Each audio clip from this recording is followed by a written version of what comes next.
I'm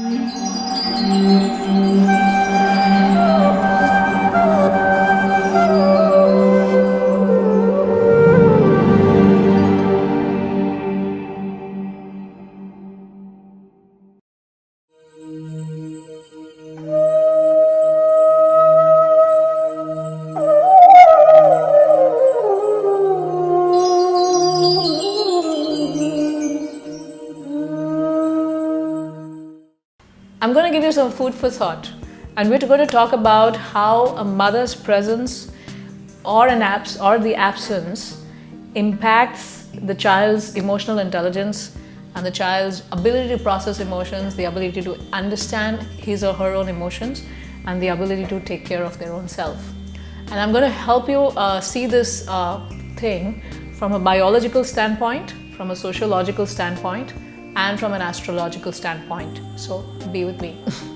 So there are a lot of changes that happen in a woman's body once she delivers her baby. So there are specific changes that happen in her brain, and there's this region in the brain called as the amygdala, which is responsible for the processing of emotions and emotional responses of fear, anger, grief, shock, protection, all of those kind of different emotions, and also love and caring and nurturing and understanding someone's needs. Now, after a woman gives birth to a baby, her amygdala starts expanding. So the surface area of the amygdala is expanding, and the more she interacts with the baby, the more her amygdala is growing, and the more she's becoming attuned to the baby's responses. So the more eye contact that she does with the baby, a lot of times we play with the baby, we'll look at the baby, and when we're looking at the baby, and then the baby smiles, and then the mother smiles, and then the mother makes a face, and then the baby makes the same face, and that whole loving exchange that happens within the baby and the mother closes the eyes, the baby closes the eyes, and then suddenly the mother may look away, and then the baby keeps searching for where the mother is. So all these different loving exchanges, or holding the baby, feeding the baby, touching the baby, being with the baby. So the more a woman does that, the more her amygdala is growing. And then the reward centers in her brain are getting rewarded.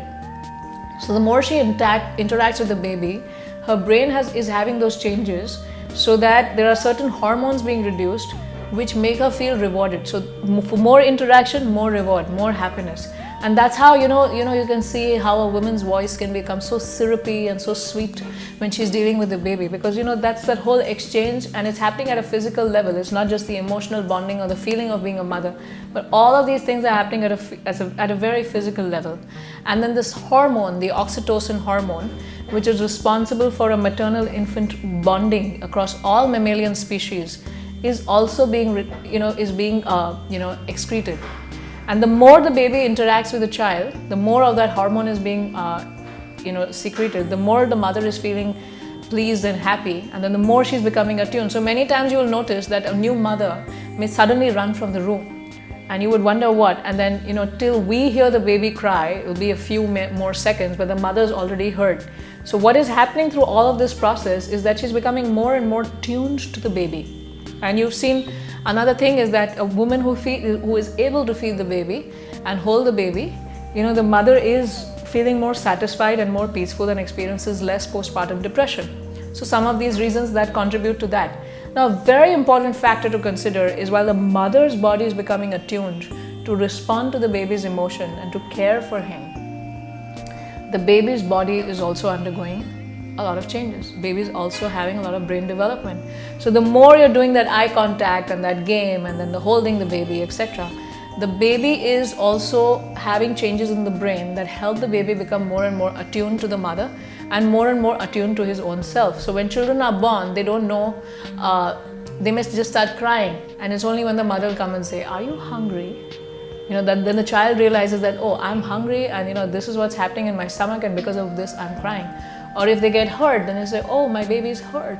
So, the child understands what's happening to him or her based on how the mother is responding to the child, right? So while the mother is undergoing these changes, the baby's brain is undergoing changes, and the baby is developing its sense of self, and it's understanding who he is. How does my primary caregiver relate to me? Is my primary caregiver trustworthy? Is my primary caregiver around me all the time? And do I have a good relationship with my primary caregiver? Does my primary caregiver understand me when I'm crying? And is the primary caregiver able to respond to my needs? So the baby is also developing those things, even if it is in a very non-verbal way. But all of these different things are developing in the baby also. So this whole chemistry that happens between the mother and the child helps both of them grow in being emotionally empathic towards each other and towards the world. So if this relationship is not formed for the baby, then the baby's sense of self is not developed, because the baby has not received that kind of nurturing and that kind of care. So if a mother is absent emotionally, even if she's physically present, or she may be emotionally absent because she's probably having an illness, or she's going through her own challenges of being a new mother, or she has to go to work, etc., for whatever pressing reasons that may be there, a baby's sense of self may not get so developed. And sometimes that care needs to be replaced by other caregivers also. Now, if a baby does not grow up with that kind of nurturing, a lot of times we think that, oh, the baby's small, we can send the baby to daycare. And sometimes we have to do that. But that initial bonding, as we see, it affects the physical aspects and the emotional aspects of the baby like that. Now, when a child does not grow up receiving that, and that relationship, which is supposed to provide the most nurturing and the most covered feeling and the most protected feeling and the most loved feeling, is absent in the child's life, or is kind of shaky and kind of unpredictable in the child's life, then the child grows up with low self-esteem, and they're not able to make deep relationships with other people, because they feel that if I make a relationship, and that person may also leave me or go away. Or they may have difficulty relating with people loving them because they're not used to receiving that. Or they have difficulty trusting other people. So this is an impact that can be made in childhood, and that impact does not leave you even if you're 60 years old, right? And so from a biological standpoint, we understand how all of these things work. And now let's look at this from an astrological standpoint. So let's look at some of the social events that have happened recently. So Adam Lanza was this young boy who went around. He was a 19 or a 21-year-old boy, and his mother's name was Nancy Lanza, and he went around shooting, and he shot dead 21 children in a school, and including the headmaster and the teachers and everyone. And his mother used to teach in that school. So he just drove his car, he went and he just opened fire. Now what we discovered is that before he came to Sandy Hook Elementary School, and this became a big news in the US, before he came and killed all those children and those teachers in that school, he opened fire there. He had first shot his mother dead at home. And then he did that, and then he came over.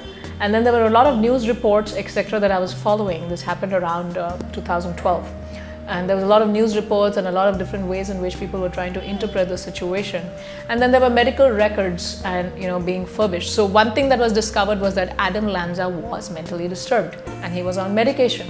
So he had various different behavioral issues. Another thing that came about was that he came from this broken home. So his parents were divorced, So the mother and father had separated. Another thing that came out was that he had an extremely disturbed relation. So he stayed with his mother, but his mother was also emotionally disturbed for, I'm sure for valid reasons. And she had this whole idea of, her way of recreation was going to shooting ranges and learning how to shoot. And she used to take this young boy with her and teach him how to shoot. And another very important aspect that came out of this whole story was when I started looking for news reports and different articles on what was the astrological chart of the mother and Adam Lanza, right? So the moon in astrology is considered to be the karaka of the mind, right? And we've heard of the word lunacy or lunatic, and it comes from lunar, the moon. So the moon represents the mind in astrology, in Vedic astrology. It's the karaka for the mind. It also is the karaka for the mother. It's also the karaka for emotional regulation. It's also the karaka for comfort and various other things. But at least these four is what we're going to talk about. Now, if in someone's astrological chart, the moon is weak, that means the relationship with the mother is affected, and there are emotional issues also in this person whose chart we're reading. So that's something you can see in this Adam Lanza, Nancy Lanza case. And you can also, now we've seen this thing that, how the mother and child didn't have a great relationship and how this child was mentally disturbed, right? So we've seen this from a biological standpoint about how when a mother is fully available for her child, and the child is getting that response from the mother, how it helps him from the brain develop proper emotional regulation and systems and coping skills for emotional regulation. And now we're also seeing this from the astrological standpoint, that how a mother is such an important figure in a child's life, but if in the chart you see something is off with the mother, it also represents that the mind is going to be affected. And that's something that you see was Arjuna's concern in the first chapter of the Bhagavad Gita, when he talks about that how this war, how because of war, a lot of women will be rendered, they'll live lives like single women, and then there will be a lot of children. The women may be exploited, and then there will be a lot of children who will not be, how the women may not be able to provide all the care and the compassion, etc., that's needed for them. And if you look at people who've been going on shooting sprees in the US and you look at their background history, or if you look at people who are joining the ISIS, a lot of them come from disturbed homes where they felt they had homes but they were emotionally homeless. And and then this contributed to this whole generation of people who are joining the ISIS or were going around mentally disturbed, shooting people, etc. So a very important contribution that a mother can make in a child's life is to be emotionally available for the child. But now one thing that we also need to understand as society is for a woman to be able to perform her nurturing role properly, she needs to be taken care of nicely. So that's why in the Vedic system, a lot of protection was accorded to women, where women did not have the pressure of running the house or running the, or getting the bread in the house, etc. They did their stuff, as we discussed in the previous video, where they went around, they had a much larger role than just taking care of the baby. But while taking care of the larger role, their important role of taking care of the baby was also included in that. So they were given that physical and emotional protection by the family and by the society so that they could perform this very important role. So as a society of people, as citizens of this world, it's important for us to understand that while we may have these ideas about how a woman must be present for her child, it's important for us to create systems, and it's important for us to encourage systems so that a woman can be protected, so that she can do these things and express herself fully like that, for contributing towards an emotionally healthy and an emotionally intelligent, very strong-cored individuals that would take society further. Even if women are the 50% of the population, they impact 100% of the future population. So something for all of us to think about, something for all of us to meditate. As a woman, we can meditate on this as to how we can become more skilled in taking care of our children. But as a society, we can meditate on these thoughts on how we can create systems by which we can protect our women so that they can do this role very, very nicely. Now, while we talk about all of these things, it's also important to know that it is going to be very hard for any woman to be a perfect mother. So that's not a pressure that we're trying to create by sharing these ideas. And I guess the focus is going to be on, am I a good enough mother? Am I able to respond to my child when my child is crying? I will get angry and I will get upset and I will have my mood swings and I will be emotionally low sometimes, and I will be extremely attuned to my child sometimes, and that is going to happen. And that's good for the child also, because the child is also learning about how to deal with other people's emotions. So the idea is not to become a perfect mother where you're always doing everything perfectly. The idea is, can we become a good enough mother, and can society facilitate us to become good enough mothers, where we can learn how to tune ourselves and know that, okay, I'm getting angry right now, what do I learn from this? And okay, I learn I need to be this is how I need to deal with this situation so I don't become angry. So next time I'm going to do that. So as a child sees the mother evolving, the child also learns how to evolve in his or her own emotions. So thank you very, very much, and I wish you the very best in your life. Thank you. Hare Krishna.